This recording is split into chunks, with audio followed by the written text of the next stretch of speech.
નમસ્કાર, એજ્યુસફર તરફથી આપનું સ્વાગત છે. એક્સેલ વિડિયો 8 એક્સેલમાં ફોર્મ્યુલા, પરિણામ અને પાસ નાપાસ. તો પરિણામ કેવી રીતે બનાવવું, પાસ નાપાસનું જોઈએ, આવો જોઈએ તેનો વિડીયો. મિત્રો, આ પહેલાંના અગાઉના 7 વિડીયો જોઈ લેશો, જેથી કરીને અહીં પરિણામ શીખવામાં વધારે અનુકૂળ આવશે. આ વિષયોના નામ છે, આ બાજુ વિદ્યાર્થીના નામ છે. હું અત્યારે એ નામના વિદ્યાર્થીનું પાસ નાપાસનું પરિણામ બનાવું છું. આ માટે અહીં સેલ પસંદ કરું છું, ત્યાં બરાબરની નિશાની મૂકું છું. ત્યારબાદ ઇફ લખું છું, પછી કાઉન્સ કરું છું. કાઉન્સમાં હું આ સેલ પસંદ કરું છું. આટલું કર્યા પછી ગેટર ધેન બરાબર 35.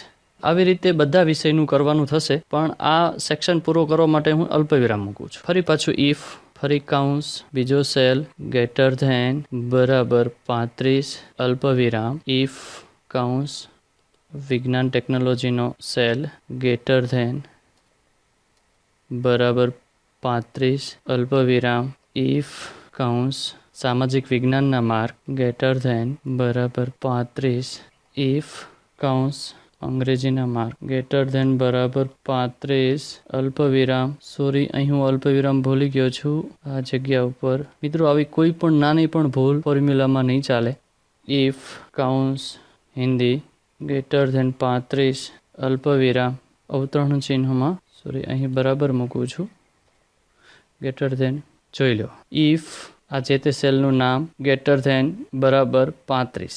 આવી રીતે દરેક વિષયનું કરવાનું છે. આટલું થઈ ગયા પછી અહીં હું પાસ લખું છું, અવતરણ ચિહ્ન પૂરા. આ શરત અહીં પૂરી કરું છું. હવે જો મારે 35 કરતાં ઓછા માર્ક હોય તો તેને નાપાસ બતાવવા માટે અવતરણ ચિહ્નમાં હું નાપાસ લખીશ, કાઉન્સ પૂરો કરી અલ્પવિરામ મૂકીશ.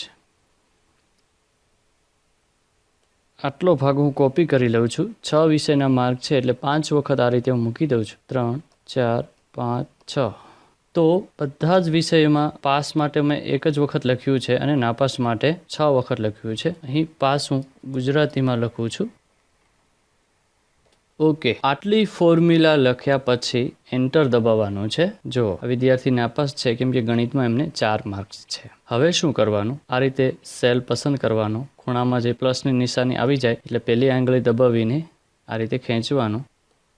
આ રીતના જો આટલા પાસ છે, આ નાપાસ છે, આ રીતનું આવી જશે. માનો કે આ વિદ્યાર્થીને પાસ કરવો તો અહીં હું 35 ગુણ મૂકી દઉં છું, જો આ વિદ્યાર્થી પાસ થઈ ગયો. તો આ રીતે મિત્રો પાસ નાપાસની ફોર્મ્યુલા ગોઠવી શકાય છે. જો આપને વિડીયો ગમ્યો હોય અને આવા વધારે નવા અપડેટ આપ મેળવવા માંગતા હો તો પ્લે સ્ટોરમાં જઈ એજ્યુસફર લખી સર્ચ કરો. આ એપ્લિકેશન ઉપર નવા અપડેટ આપતા રહીશું. અને હા, આપને એપ્લિકેશન ગમે તો અમને 5 સ્ટાર પણ આપવા વિનંતી છે.